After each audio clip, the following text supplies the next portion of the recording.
ఇంగ్లీష్‌లో మాట్లాడాలంటే భయమా? మీలాంటి వాళ్ళ కోసమే spoken English personal training classes వెంటనే జాయిన్ అవ్వండి. నమస్కారం. నేను మీ సంగీత.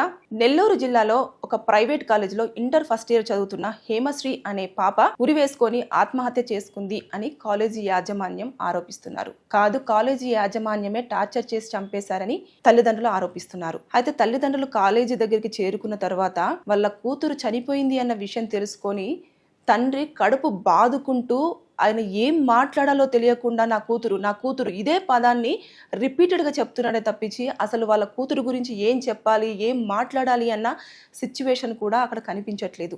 అదేవిధంగా తల్లి కాలేజీ ముందర రోడ్డు పైన దొర్లుకుంటూ నా కూతురు తీసుకొచ్చి ఇవ్వండి, నా కూతురు పొద్దున్నే నాతో మాట్లాడింది, నా కూతురు ఏదో కష్టంలో ఉంది, నా కష్టం చెప్పుకోకుండానే చనిపోయింది, నా కూతురు నాకు కావాలి అని చెప్పేసి ఇలా దొర్లుకుంటూ ఏడుస్తుంటే ఆ తల్లిదండ్రుల ఆవేదన చూసిన ప్రతి ఒక్కరు కూడా అసలు ఎంత ఆవేదన అది. కూతురు కాలేజీలో మంచి చదువుకుంటుంది అని చెప్పేసి అనుకున్న తల్లిదండ్రులకు ఒకేసారి శవంగా కూతురు కనిపించేసరికి తట్టుకోలేకపోయారు ఆ తల్లిదండ్రులు. అసలు నిజంగానే అక్కడ ఏం జరిగింది, హేమశ్రీ పాప ఎందుకు చనిపోవాల్సినంత అవసరం ఏర్పడింది, అసలు వాళ్ళు చెప్తున్న వివరాలు ఏంటి అనేది మనం ఒక్కసారి ఈ వీడియోలో తెలుసుకునే ప్రయత్నం చేద్దాం. ఇప్పుడు ఆ నెల్లూరులోని ప్రైవేట్ కాలేజీలో ఆవిడని జూన్ 30వ తేదీన హేమశ్రీని వాళ్ళ తల్లిదండ్రులు వచ్చి చేర్చడం జరిగింది. చేర్చేదానికంటే ముందు అంటే వీళ్ళు తిరుపతి జిల్లాలోని సత్యవేణి మండలము రాసపాలెం గ్రామంలో నివాసం ఉంటున్నారు. ఈ అమ్మాయి హేమశ్రీ అమ్మాయి వాళ్ళ కుటుంబంలో కూడా పెద్ద అమ్మాయి, అంటే ఇంకా అమ్మాయి తర్వాత ఇంకా ఇద్దరు పిల్లలు కూడా ఉన్నారు. ఈ అమ్మాయికి 10th క్లాస్ లో 550 మార్కులు తెచ్చుకొని అక్కడ వాళ్ళ గ్రామంలో కానివ్వండి, వాళ్ళ టౌన్ లో కానివ్వండి మంచి టాప్ లో కూడా ఉంది, మంచి ర్యాంకరు అని చెప్పేసి వాళ్ళ తల్లి గుండెలు బాదుకుంటా ఏడుస్తుంది. అంటే అంత మార్కులు వచ్చిన తర్వాత ఇప్పుడైతే ఏ ప్రైవేట్ కాలేజ్ ఉందో ఆ ప్రైవేట్ కాలేజ్ యాజమాన్యం ఆ అమ్మాయి మార్కులు తెలుసుకొని మీ పాపని మా కాలేజీలో జాయిన్ చెయ్యండి, మేము మంచిగా చదువు చెప్తాము, అదే విధంగా మంచి కెరియర్ ఉంటుంది అని చెప్పేసి వాళ్ళకి నమ్మే మాటలన్నీ చెప్పేసి ఆ అమ్మాయిని జూన్ 30వ తేదీన కాలేజీలో చేర్పించేలాగా మొత్తం అన్ని ఏర్పాట్లు చేయడం జరిగింది. చేర్పించిన తర్వాత నుంచి కొన్ని రోజుల తర్వాత నుంచి కూడా అమ్మకు రోజు కాల్ చేస్తూ ఉండేది. అంటే ఉదయం 8 గంటలకు ఒక కాల్, అదే విధంగా రాత్రి పడుకునే ముందు 9 గంటలకు ఖచ్చితంగా వీడియో కాల్ చేసి వారి కుటుంబ సభ్యులతోని హేమశ్రీ పాప మాట్లాడుతూ ఉండేది. అయితే గత కొంతకాలంగా అమ్మ నేను ఇక్కడ ఉండలేకపోతున్నాను, నా వల్ల కావట్లేదు, టార్చర్ చేస్తున్నారు, నేను చాలా ఇబ్బంది పడుతున్నాను, నన్ను ఇక్కడ నుంచి తీసుకెళ్ళండి, నేను ఇక్కడ చదువుకోలేను, నేను మన ఊర్లోనే చదువుకుంటాను, నన్ను అక్కడ కాలేజీలోనే జాయిన్ చేయండి అని చెప్పేసి ఆ అమ్మాయి ఆవేదన వ్యక్తం చేసింది. కానీ కారణం ఏంటనేది పూర్తి స్థాయిగా మాత్రం చెప్పలేదు.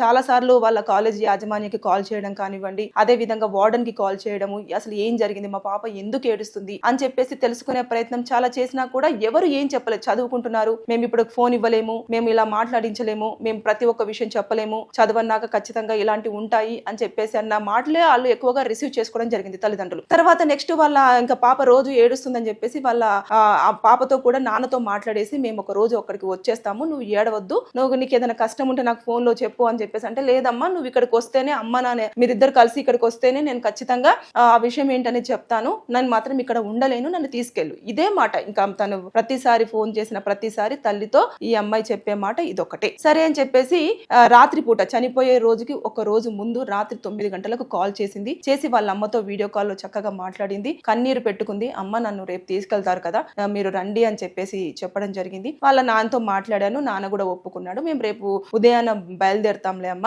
నువ్వు మంచిగా ఉండు, మంచిగా తిను అని చెప్పేసి చెప్పడం జరిగింది. వాళ్ళ పాప కన్నీరు పెట్టుకుంది కాబట్టి అక్కడ ఉంటున్న వార్డెన్ కి కాల్ చేసి మా పాప ఎందుకు ఏడుస్తుంది, అక్కడ ఏమైనా కష్టం వచ్చిందా ఏంటి అనే తెలుసుకునే ప్రయత్నంలో ఆవిడ కాల్ చేస్తే, లేదు ఇక్కడ అన్ని కంప్యూటర్స్ ఇవన్నీ కూడా ఉన్నాయి, మంచిగా చదువుకోవడానికి అన్ని ఫెసిలిటీస్ ఉన్నాయి, ఎందుకు ఆ పాపకు ఇబ్బంది ఏమీ లేదు, అంత బాగానే ఉంది, మేము ఉన్నాం కదా, మేము చూసుకుంటాము అని చెప్పేసి వాళ్ళ తల్లిదండ్రులకు ఈ వార్డెన్ చెప్పడం జరిగింది. దాంతో ఇంకా వాళ్ళు కూడా ఏం పట్టించుకోకుండా నైట్ అంతా బాగానే ఉంది. తర్వాత మార్నింగ్ పూట కూడా ఆ పాప ఉదయాన మంచిగా చక్కగా తయారయ్యి green colour dress, white colour చున్నీ వేసుకొని వాళ్ళ అమ్మకు బెడ్ పైన కూర్చొని వీడియో కాల్ చేసి, అమ్మ బయలుదేరారా, వస్తున్నారా, నాన్న ఏమన్నారు, బయలుదేరారా అంటే వస్తున్నాము, నేను చెప్పాను వెళ్దాము అని చెప్పేసి అన్నారు. అన్న తర్వాత వాళ్ళ అమ్మని చూసుకుంటూ బాగా ఏడ్చింది. ఏడ్చిన తర్వాత ఎందుకు ఏడుస్తున్నావు నాన్న, నాకు ఏదైనా కష్టం ఉంటే చెప్పు, నేను మాట్లాడతాను కదా, మేము వచ్చిన తర్వాత మాట్లాడతాము, అన్ని వివరాలు తెలుసుకుంటాము అని చెప్పేసి చెప్పారు. చెప్పినప్పటికీ కూడా లేదు, మీరు ఇక్కడికి వస్తేనే నేను ఆ విషయాన్ని చెప్తాను తప్పి నేనైతే ఫోన్ లో అయితే చెప్పలేనమ్మా అని చెప్పేసి అన్న తర్వాత, సరే నాన్న తిన్నావా, టిఫిన్ చేసావా అంటే, లేదు ఇప్పుడు నీతో మాట్లాడిన తర్వాత కిందికి వెళ్ళి నేను టిఫిన్ చేస్తాను అని చెప్పేసి చెప్పడం జరిగింది. 8 గంటల ప్రాంతంలో వీడియో కాల్ అయిపోయింది. అయిపోయిన తర్వాత 8:30 గంటలకి స్కూల్ కాలేజ్ నుంచి వెళ్ళి వార్డెన్ గారు వాళ్ళ తల్లిదండ్రులకు కాల్ చేశారు. మీ అమ్మాయి కళ్ళు తిరిగి కింద పడిపోయింది, చాలా సీరియస్ కండిషన్ లో ఉంది, క్రిటికల్ కండిషన్ లో ఉంది, మేము హాస్పిటల్ కి తీసుకెళ్తున్నాము అని చెప్పేసి ఒక మాట చెప్పేసి ఫోన్ పెట్టేశారు. తర్వాత ఒక 10 నిమిషాల తర్వాత మళ్ళీ ఫోన్ ఒకసారి చేశారు, మ్యాథ్స్ సార్ అంట, ఆయన చేసి మీ అమ్మాయి కళ్ళు తిరిగి కింద పడిపోయింది, క్రిటికల్ కండిషన్ లో ఉంది, మీరు అర్జెంట్ గా మీరు ఇక్కడికి రావాలి అని చెప్పి కాల్ పెట్టేశారు. కానీ ఏ హాస్పిటల్ కి తీసుకెళ్తున్నారు ఏంటిది అనేది అసలు ఏమీ చెప్పలేదు. హాస్పిటల్ కి హుటాహుటిన తరలించారు యాజమాన్యం, కానీ ఏ హాస్పిటల్ జాయిన్ చేస్తున్నారో చెప్పాలి కదా, తల్లిదండ్రులకు తెలియదు. వెంటనే తల్లిదండ్రులు తిరుపతిలో ఉన్నారు, తను వచ్చేసి నెల్లూరులో ఉంది, అక్కడి నుంచి ఇక్కడికి రావడానికి టైం పడుతుంది. ఆ టైంలో అక్కడ ఉంటున్న వాళ్ళ తమ్ముడికి, అమ్మాయి వాళ్ళ మేనమామకి కాల్ చేసి వాళ్ళ అమ్మ, అరే అక్కడ ఏమో జరిగింది, పాప ఎందుకో క్రిటికల్ కండిషన్ లో ఉంది అని చెప్పేసి అంటున్నారు, కాలేజ్ దగ్గరికి వెళ్ళి ఒకసారి కనుక్కోనంటే అక్కడ కాలేజ్ దగ్గరికి వెళ్ళేసరికి మీ పాప ఇప్పుడే హాస్పిటల్కి తీసుకెళ్లారు అని చెప్పారు. ఏ హాస్పిటల్ కి అంటే ఎవరికి తెలియదు. ఇతను ఇంకా వాళ్ళ ఫ్రెండ్స్ ఒక నలుగురిని పిలిచి అక్కడ ఉన్న ప్రైవేట్ హాస్పిటల్స్ అన్ని కూడా ఒక్కొక్కరు ఒక హాస్పిటల్ కి వెళ్ళేసి ఈ డీటెయిల్స్ ఇక్కడ కాలేజ్ లో చదువుతున్న పాపను తీసుకొని రావడం జరిగింది. పాప పేరు వచ్చేసి హేమశ్రీ, ఎక్కడ ఉందో కొంచెం చెప్పండి అని చెప్పేసి అంటే ఈ హాస్పిటల్లో ఉంది అని ఒక పలానా హాస్పిటల్, ప్రైవేట్ హాస్పిటల్ వాళ్ళు చెప్పారు. కానీ ఇక్కడికి వచ్చేసరికి ఆ అమ్మాయికి పల్స్ లేదు, అంటే ప్రాణం లేకుండానే వచ్చింది. కాకపోతే మేము మళ్ళీ ఒకసారి లాస్ట్ ట్రయల్ చేద్దామని వాళ్ళు జాయిన్ చేసుకోండి అని చెప్పేసి బలవంతం చేస్తే మేము జాయిన్ చేసుకొని మేము సిపిఆర్ కానివ్వండి, కొంచెము పల్స్ రేట్ చూడడం కానివ్వండి, ఇవన్నీ చేసాము. అప్పటికి కూడా ఎలాంటి యూజ్ లేకుండా పోయింది, ఆ అమ్మాయి చనిపోవడం జరిగింది, అక్కడ నుంచి వచ్చేటప్పుడే అసలు ప్రాణం లేకుండానే రావడం జరిగింది అని చెప్పేసి వాళ్ళు ఒక రిపోర్ట్ ఇవ్వడం జరిగింది.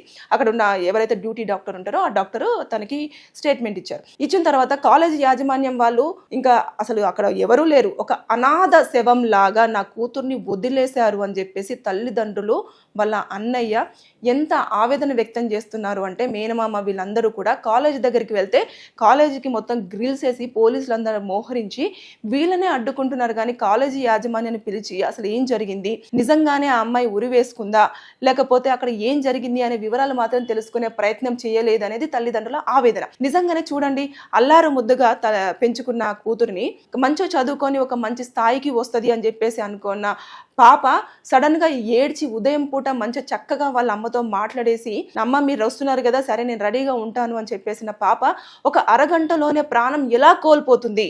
ఒకవేళ ప్రాణం కోల్పోతే ఏదైతే నాతో మాట్లాడేటప్పుడు నేను ఉండలేను, నేను ఇక్కడ బ్రతకలేకపోతున్నాను అనే మాట చెప్పాలి కదా.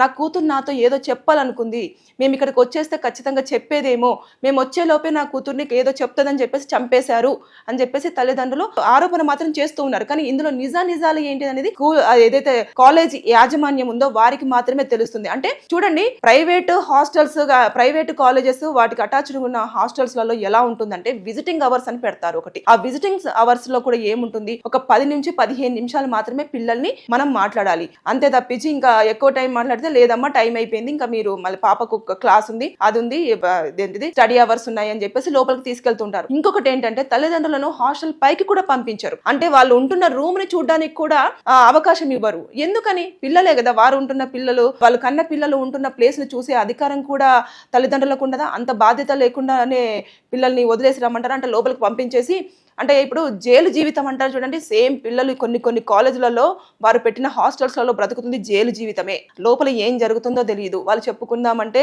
ఉండదు, ఎందుకంటే అందరు టార్గెట్ చేస్తారు అని బాధ, తల్లిదండ్రులకు దూరంగా ఉంటారు. ఇవన్నీ నేపథ్యంలో ఇప్పుడు చూసుకుంటే ఎంత నష్టం జరిగింది, అసలు ఏం జరిగింది అంటే స్కూల్ యాజమాన్యం వాళ్ళు వచ్చి ఖచ్చితంగా ఏం జరిగిందో చెప్పాలి. వాళ్ళ డిమాండ్స్ అన్ని పెడుతున్నారు, కానీ పోలీసులు వాళ్ళు ఏమంటారు, మేము న్యాయం చేస్తాం, మీరు ఇలాంటి గొడవలు చేయొద్దు, మీరు కాలేజీలో ఉన్న ప్రాపర్టీ అంతా ధ్వంసం చెయ్యొద్దు అని చెప్పేసి వాళ్ళను సర్ది చెప్పే ప్రయత్నం చేస్తున్నారు. కానీ ఇక్కడ చూడండి, కూతురు అదేంటిది ఉదయాన్నే మాట్లాడిన కూతురు వెళ్ళేసరికి ఒక అనాథ శవం లాగా హాస్పిటల్లో పడి ఉంది అని అంటే ఏ తల్లిదండ్రులు తట్టుకోగలరు? వాళ్ళ బాధను వ్యక్తపరుస్తారు, ఖచ్చితంగా వ్యక్తపరుస్తారు. అది డ్యామేజ్ అవుతుందా లేదా అన్నది పక్కన పెట్టేస్తే అక్కడ కాలేజీ యాజమాన్యం రెస్పాన్సిబిలిటీ తీసుకోలేదు, వదిలేసి వెళ్ళిపోయారు హాస్పిటల్లో.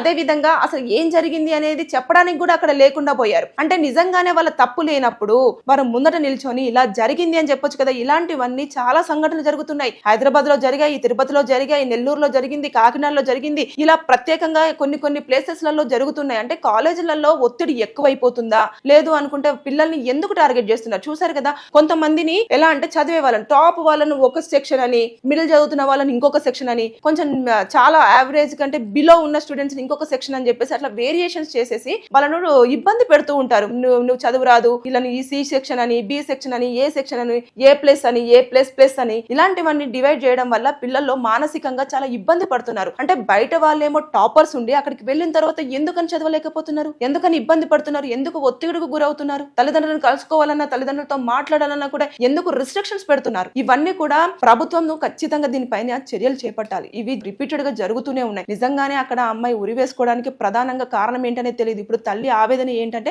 నా కూతురు నాతో ఏదో చెప్పాలనుకుంది కానీ చెప్పకుండానే నా కూతురు ఏదైనా చెప్తదన్న కారణంతో చంపేశారు అని చెప్పేసి ఆరోపించడం జరుగుతుంది. అంటే నిజంగా ఏదేమైనా సరే గానీ అక్కడ తల్లిదండ్రుల ఆవేదన, వారి కుటుంబ సభ్యుల ఆవేదన చూస్తుంటే మాత్రం ప్రతి ఒక్కరికి గుండె చలించిపోతుంది. అంటే వాళ్ళు రోధిస్తున్నారు, నా పాప కావాలి, నా కూతురు కావాలి, టాపర్, నా కూతురు చాలా తెలివైంది, నా కూతురు చాలా ధైర్యవంతురాలు.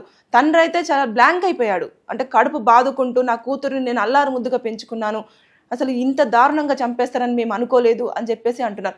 ఏదేమైనా సరే ఇక్కడ పోలీసులు మాత్రం ఖచ్చితంగా కాలేజ్ యాజమాన్యంతో మాట్లాడేసి అసలు నిజంగానే అక్కడ ఏం జరిగింది, ఆ పాప యొక్క బాడీని చూపించడానికైనా వాళ్ళకు హ్యాండ్ ఓవర్ చేయడానికైనా కూడా వాళ్ళు ఇంకా ఇప్పటివరకు ఇవ్వలేదు. పంచనామా చేయాలి అవి ఇవి అని అంటే తల్లిదండ్రులు చూసుకోవడానికైనా కూడా అవకాశం కల్పించాలి కదా పోలీసులు. వారికి కూడా పిల్లలు ఉంటారు కదా. అంటే అక్కడ వాళ్ళు చాలా ఇదిగా వచ్చారు. క్రిటికల్ కండిషన్ ఉన్న పాప ఒకేసారి సడన్గా చనిపోయిందని చెప్పడం ఏంటి? ఆరోగ్యం బాగాలేకపోతే వెంటనే అంతగానం ఆరోగ్యం బాగాలేకుండా సడన్గా చనిపోయే అంతగానం ఆరోగ్యం బాగాలేదన్న విషయం తల్లిదండ్రులకైనా తెలిసి ఉండాలి కదా. ఇవన్నీ అక్కడ జరగలేదు. అసలు ఏం జరిగింది అనేది పోలీసులే కనుక్కొని అదేవిధంగా వారికి ఎలాంటి న్యాయం చేస్తారనేది మనం ఇప్పుడు వేచి చూడాల్సిందే.